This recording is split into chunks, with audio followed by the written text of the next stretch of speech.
Hi, welcome to the video for Motion Lesson 2. My name is Mr. Tompkins and this is Physics 1, and we're going to talk about acceleration. The first thing we need to talk about is, well, what is acceleration? Acceleration is the rate that an object's velocity changes. Alright, so the way that it looks at, I look at a change in velocity, and it's over time. So that's what rate implies. Now, some things that I need to understand about changing velocity. There are two ways that I can change velocity. I can either change the object's speed, which means I can make it speed up or slow down, or I can change the object's direction. That is also considered an acceleration.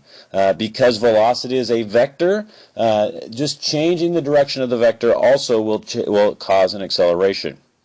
Now the equation for acceleration is given as the final velocity minus the initial velocity divided by the time. And then the working equation with the variables is down here, the second equation right there. And we'll use that here in a second to look at or to solve for acceleration. Now, like I said, acceleration is a vector, and the vector points in the direction of the change in velocity. Notice how I didn't say it points in the direction of the velocity. It points in the direction of the change in velocity. Okay, so you need to keep that in mind. It does not always have to point in the direction of the velocity.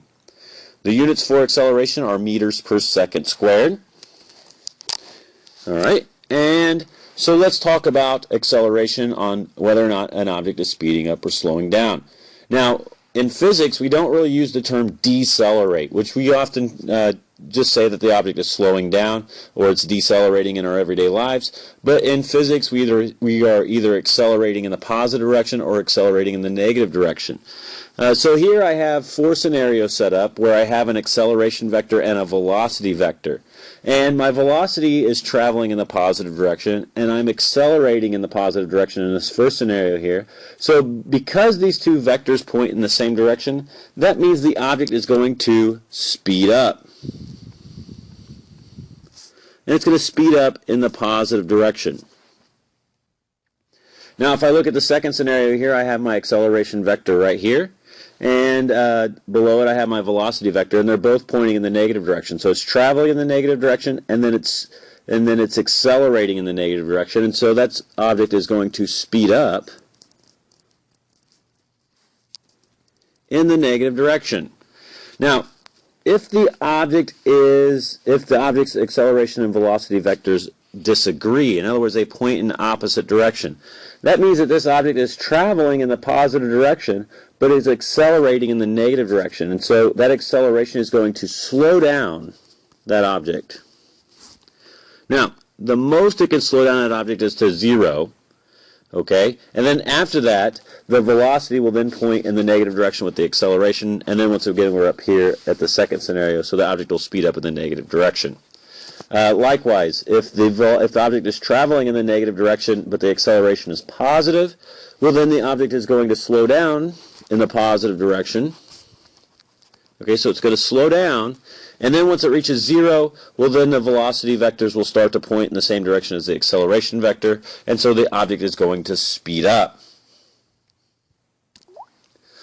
When we start talking about acceleration, the acceleration equation, we have to look at a different way of analyzing velocities. When we started talking about velocity equations in the last video, this equation that we got right here gave us what was known as the average velocity.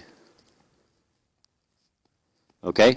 And average velocity is just the average of the velocities through the entire motion. All right? And that is not the same as the velocities that I use in this equation. These are the instantaneous velocity.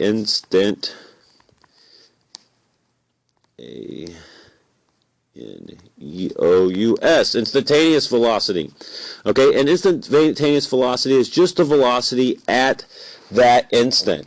And so the two that we are really worried about is this F, which stands for final velocity, and I, which stands for initial. So the ending velocity and the beginning velocity.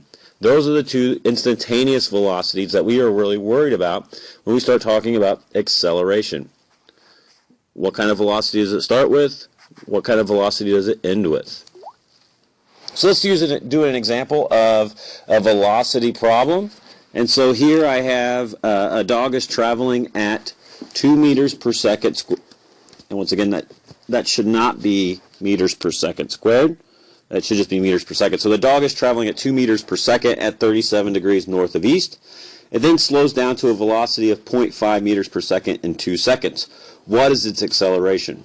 So let's go ahead and start picking out my knowns. One thing that I know is that it has a velocity of 2.0 meters per second at 37 degrees north of east. So let's write that. Velocity equals 2.0 meters per second at 37 degrees north of east. It then slows down to a velocity of 0. So let's erase that. So velocity is going to equal 0.50 meters per second, right, in 2 seconds. So that means 2.0 seconds is the time. What is its acceleration? So A is my question mark. Now what I have to do is I have to decide, well, what kind of velocity do I start with and what kind of velocity do I end with? And so it says I'm traveling, or the dog is traveling at 2 meters per second, and then it says that the dog slows down to a velocity of 0.5. So this is where it ends, so that's my final velocity, and this is where it begins. Now, we only have one equation, and so this is very simple to pick out the equation that we need. V final minus initial velocity divided by time. Now, the object slows down, or the dog slows down. So that means that my acceleration vector should be in the opposite direction of my velocity vector. All right, so, and we'll look at that at the end when we start talking about the direction. But once I have my equation, I just fill it in. So my final velocity is 0.50 meters per second minus my initial velocity, which is 2.0 meters per second, and all of that is divided by 2.0 seconds. So now I have it plugged in. Now I can use my calculator to come up with the answer. So it's going to be 0.5 minus 2.0, and then I divide that by 2, and it tells me that my acceleration is negative 0.75. So let's go back. So acceleration equals negative 0.75, and then the units are meters per second squared. Now let's start talking about the direction. Okay, one thing that we said was that the velocity and the acceleration are pointing in the opposite direction, and that makes sense because if I look here, my velocities are both positive, but my acceleration is negative. So let's talk about how do we get to that direction and put it in the form of a degree and a reference statement. So if I were to draw my Cartesian coordinates like this, and then I were to draw my original vector, so this is going to be 37 degrees right here. Well, I need to think back to my vector equations, or my vector math that I was able to do. And that says that if this is vector A, well then this vector, which is equal in length, but pointed in the opposite direction, equals negative A. And so I know that in order to get my vector, if I have a negative number, well then I flip the vector. And so I don't really like to have a negative acceleration, although it's true, but in order to come up with my reference statement and my angle, I want to change that to a positive so I can give an accurate account. So here I have my 37 degrees north of east, and then I want to take my negative of that, and so this is going to be 37 degrees also, because these are alternate interior angles, and so they're both equal to each other, and so that is 37 degrees. But instead of being this is north of east, this is going to be south of west, and so my acceleration is going to be 0.75 meters per second squared south of west. All right. So that's my answer right there. I have a positive vector, and it tells me my new reference statement is going to be south of west. So now we have the kinematic equation, which was 4 of them. And now it's going to get confusing on, well, which equation are you going to use to solve a problem? I'm going to show you a very simple way of eliminating equations and picking the best equation for your problem that you're doing. So let's talk about each of these equations in turn. The first one says that my final velocity equals my initial velocity plus my acceleration times time. All right, and this is just a rewrite of the acceleration equation. It's just rewritten to solve for the final velocity. The second one says that my displacement, delta x, equals my initial velocity times time plus 1/2 times the acceleration times the time squared. The third one says my final velocity squared equals my initial velocity squared plus 2 times my acceleration times my displacement. And then the fourth one says that my displacement equals the initial velocity plus the final velocity divided by 2 times the time. Now, if you notice on all 4 of these equations, they're lacking a variable. So this one is lacking displacement, so it doesn't have any displacement. This one doesn't have a final velocity in it. This one doesn't have a time, and this one does not have an acceleration. So because those are each missing those variables, if I do not know that unknown, or I don't know it and I'm not looking for it, then I don't use that equation, and I'll show you how to pick those out here in a second. So here's another example. We have a car that accelerates uniformly in a straight line from rest at a rate of 2.3 meters per second squared south. What is the velocity after it has traveled 55 meters? Okay, so this is going to be one that we are going to work twice. There's 2 questions here. So let's start with the first one. And it says a car accelerates uniformly in a straight line from rest. This from rest is a very important statement. And that tells me that because it's from rest, my initial velocity equals 0. Another thing that I notice is that it has a rate of 2.3 meters per second squared. Now, meters per second squared tells me that that's going to be an acceleration. And it's south, so I'm just going to draw an arrow. What is the velocity? So what is the velocity? That's my question. And it's the final velocity because it's after the car has traveled 55 meters. So that's my delta x. All right. One thing that I want to clear up right now is, well, whenever we start assigning directions to vectors, we need to find some way of doing math with those very simple. And so one of those things is that we assign signs to each of them. So they're either positive or negative. And so here's a really quick picture to help us remember what numbers get positive and what numbers get negative. So if you're going right or up, that's positive. This is also going to be east or north. And if you're going west or south or left or down, those numbers are going to get a negative. Now, in order to determine the direction this object moves, I want to draw a picture. And so here's my car. That's a car. Don't laugh at it. And the car travels south 55 meters. Right? Because it accelerates 55 or it accelerates south. So right here is its acceleration vector, and its velocity at the beginning equals 0. And that's a V, just a very bad V. There we go. Okay, so now let's talk about picking out the correct equation. So the first step that you want to do is you want to look at all 4 of your equations and find the ones that have the variable that you're looking for. If I look at the first equation, it has final velocity right there. So that one's good. I'm going to keep it because it has that variable. If I look at the second one, there is not a final velocity in there, and so that equation doesn't work for me right now. The third one has a final velocity right there, and then the fourth one has a final velocity right there. So those are both good. Those both have the variables that I'm looking for. Once we eliminate all that we can that way, then we start looking at, well, what do we know? Okay, so I know the initial velocity, I know the acceleration, and I know the displacement. So let's go up here to the first one. and I'm looking for final velocity. Do I know the initial velocity? Yes, it's 0. Do I know the acceleration? Yes, it's 2.3 meters per second squared south. Do I know the time?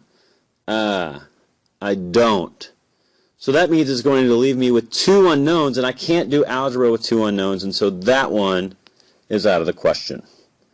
If I look at the third one, I'm looking for my final velocity. I know my initial velocity. I know my acceleration, and I know my displacement. So that one's good. I know all of those except for the one that I'm looking for. And then if I look at the fourth one, well, it also has time, and so that one is now out. So now I have eliminated 3 out of the 4 equations, and I'm left with the one that I need to use to solve this problem to find out its final velocity. And so let's rewrite that over here. And so final velocity, v final squared, equals v initial squared plus 2a delta x. Now, the next step that I like to do is I like to look at are there any terms that will go to 0 because there's a 0 in my knowns. And there is. My initial velocity here is 0. And so that means that this term right here that has initial velocity squared, well, that's 0 times 0, and so that whole thing is 0, and so that goes away. And I'm left with final velocity squared equals 2a delta x. The next step that I want to do is I want to solve for my variable, my unknown. And in this case, I have v final squared, and so I really want to get just v final. So the opposite of squaring is the square root. So I'm going to take the square root of both sides. And then whenever I do that, the square and the square root go away, and I'm left with my final velocity equals square root of 2 times acceleration times my displacement. And it's plus or minus, just like we do with every square root, so it's plus or minus. So now let's go ahead and plug in. My final velocity equals the square root of 2 times my acceleration. Now my acceleration goes south, so it's going to get a negative sign, 2.3 meters per second squared, times my displacement. If I look at my object here, it's traveling south, so its displacement is also south, so it gets a negative sign also, negative 55 meters. Okay, one of the biggest mistakes that I see is that people will put the negative sign in for one of the variables, but not for the other one. What happens if I put one negative sign in here, but not for the other one? Well, then I get a negative number under the radical, which is then an imaginary number, and it doesn't work. You'll get an error on your calculator. It'll tell you it's not possible. So you just got to keep in mind that these negative numbers are important to look at this graphic here and to look at and determine what is negative. All right, now once I have the numbers plugged in, now it's just a matter of plugging and chugging into my calculator. So let me go ahead and pull up my calculator.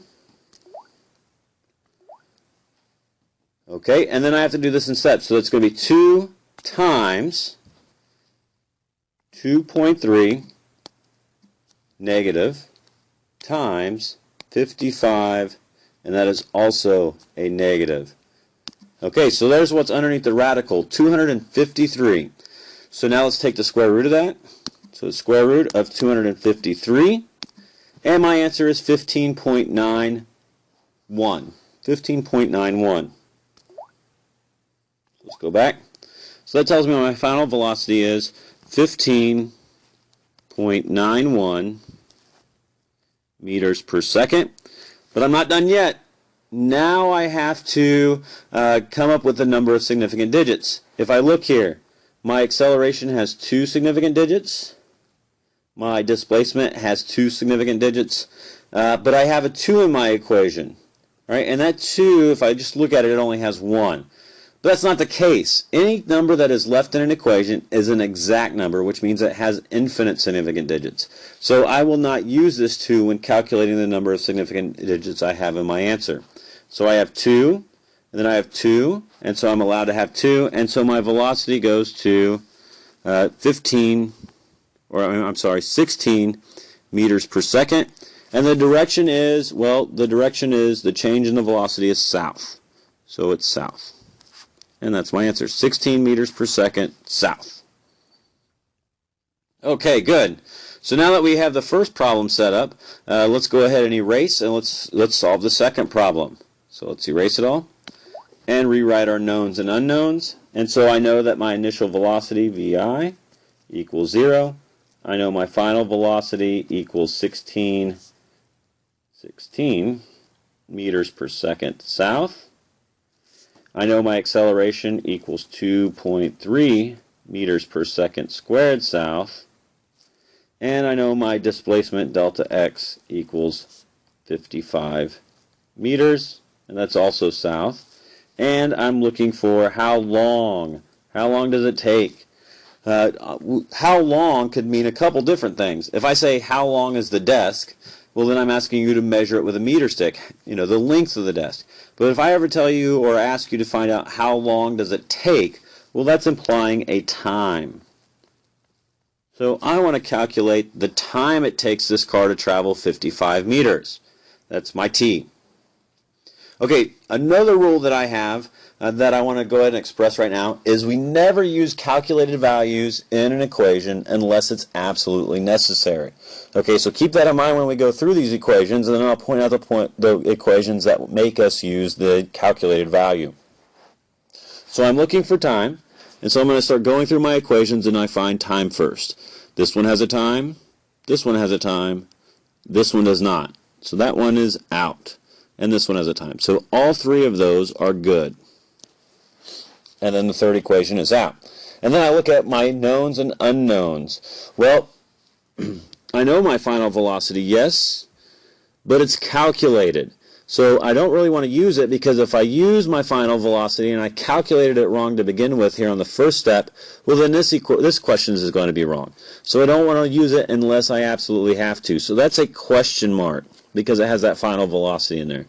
If I look at this second equation, well, I know delta x, I know my displacement, I know my initial velocity, I know my acceleration, and I'm looking for my time, and so that one has all given values, and none of those are calculated, and I can use that to solve for time. If I look here on the third one, well, it has the final velocity in it again, and so that's a question mark. I mean, it'll work, but if I got my final velocity incorrect, well then this question will also be incorrect. So if I look at these three, I have two maybes and I have one definite. I'm going to take the definite over a maybe any day. And so I'm going to go ahead and cross those out. So now what the next step that we do is we write out the equation. So delta x equals initial velocity times time plus 1/2 times the acceleration times the time squared. And then I look at it and see any of these terms that go to 0. And yeah, this velocity, initial velocity times time, well that's 0 times time, and 0 times anything is 0. And so it goes away. And then I want to solve for my time. So if I look here, I have the time squared is multiplied by 1/2 and also multiplied by a. So if I go ahead and divide by 1/2, and I'm going to put it in fraction form, 0.50, also divided by a. Well, let's do that over here, 0.50 a.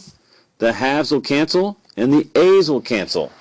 And so they cancel out, and I'm left with delta x divided by 1/2 a equals t squared.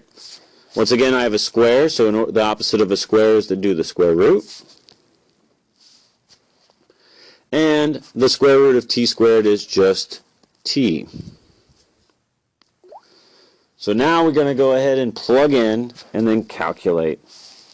So delta x is 55 meters, and it goes south, so that's a negative, divided by 0.50 times a, and that's in the south also, so a negative 2.3 meters per second squared. And that's going to equal my time. So now it's time to pull up our calculator again and type all this in. Now, because we have multiplication in the denominator, most calculators aren't smart enough to do order operations in that way. And so what we have to do is we have to trick the calculator or tell the calculator what's in the denominator. And we're going to do that by hitting the division button twice. So let's go ahead and pull up the calculator again. And so I have 55, that's negative, and we're going to divide that by 2, and then this is where I'm going to tell it that the other number, the acceleration number, the 2.3, is also in the denominator by hitting the division sign again. So I get negative 55 divided by 2 divided by negative 2.3. And then I hit equals, and I get 11.95, or 11.96. So let's go ahead and write that back down. So time equals 11.96 seconds. Now, I have 2 significant digits here in the numerator, the displacement. I have 2 significant digits in the acceleration, and the 0.50 is just from that half, and it's a number in the equation, so it has infinite, and so I don't use it to calculate significant digits. Oh, wait a minute, I forgot a step. Let's go back. I forgot a square root. Don't forget the square root. So it's square root of 11.96, which gives me 3.46. There we go. So let's erase that.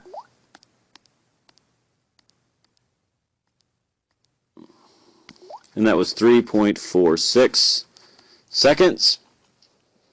And so now, back to the significant digits, I'm only allowed to have 2, and so this becomes time equals 3.5 seconds.